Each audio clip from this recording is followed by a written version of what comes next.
Évangile selon Jean, chapitre 7. Après cela, Jésus parcourait la Galilée, car il ne voulait point parcourir la Judée, parce que les Juifs cherchaient à le faire mourir.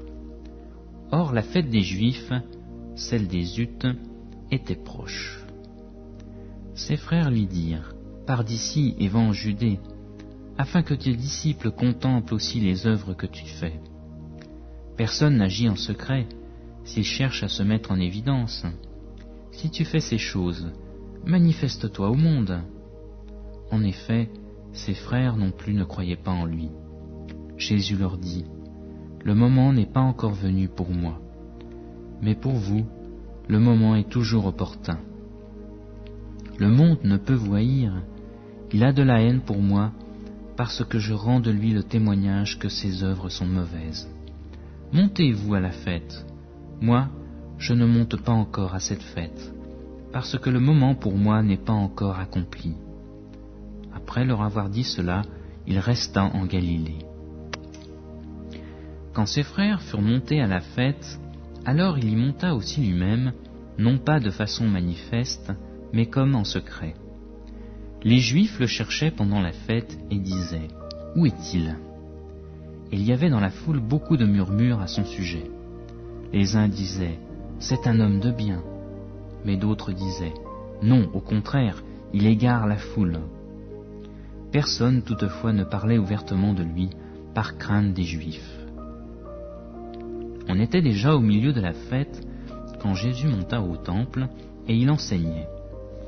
Les Juifs s'étonnaient et disaient, « Comment connaît-il les Écritures, lui qui n'a pas étudié ?» Jésus leur répondit, « Mon enseignement n'est pas de moi, mais de celui qui m'a envoyé.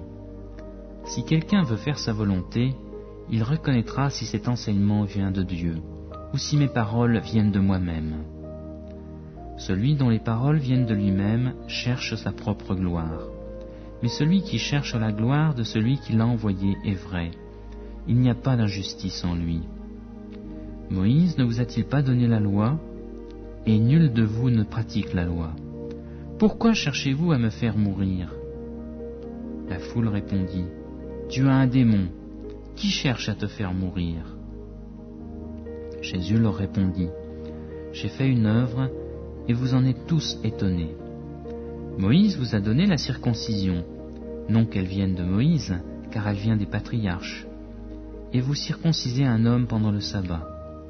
Si un homme reçoit la circoncision pendant le sabbat, afin que la loi de Moïse ne soit pas violée, pourquoi vous irritez-vous contre moi, parce que j'ai rendu la santé à un homme tout entier pendant le sabbat?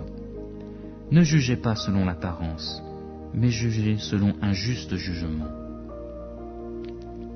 Quelques habitants de Jérusalem disaient, « N'est-ce pas celui qu'on cherche à faire mourir? Le voici qui parle ouvertement et on ne lui dit rien. Est-ce que les chefs auraient vraiment reconnu que c'est lui le Christ? Cependant, celui-ci nous savons d'où il est, mais le Christ, quand il viendra, personne ne saura d'où il est. » Alors Jésus s'écria, tandis qu'il enseignait dans le temple, « Vous me connaissez, et vous savez d'où je suis. Pourtant je ne suis pas venu de moi-même, mais celui qui m'a envoyé est vrai, et vous ne le connaissez pas.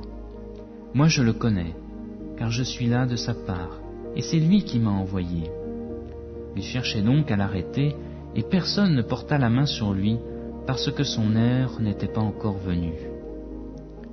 Plusieurs, parmi la foule, crurent en lui et disaient, « Le Christ, quand il viendra, fera-t-il plus de miracles que n'en a fait celui-ci » Les pharisiens entendirent ce que la foule murmurait à son sujet.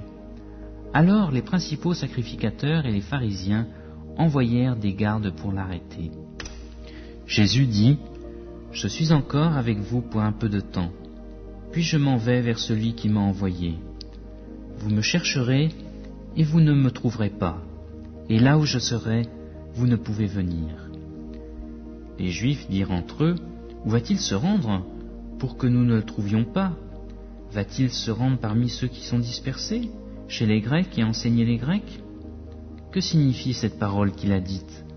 Vous me chercherez et vous ne me trouverez pas, et là où je serai, vous ne pouvez venir. » Le dernier jour, le grand jour de la fête, Jésus debout s'écria : « Si quelqu'un a soif, qu'il vienne à moi, et qu'il boive.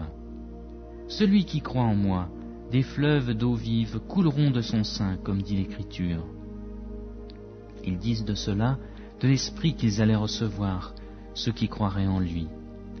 Car l'Esprit n'était pas encore donné, parce que Jésus n'avait pas encore été glorifié. Les gens de la foule, après avoir entendu ces paroles, disaient : « Celui-ci est vraiment le prophète. » D'autres disaient : « Celui-ci est le Christ. » Et d'autres disaient : « Est-ce bien de la Galilée que doit venir le Christ ?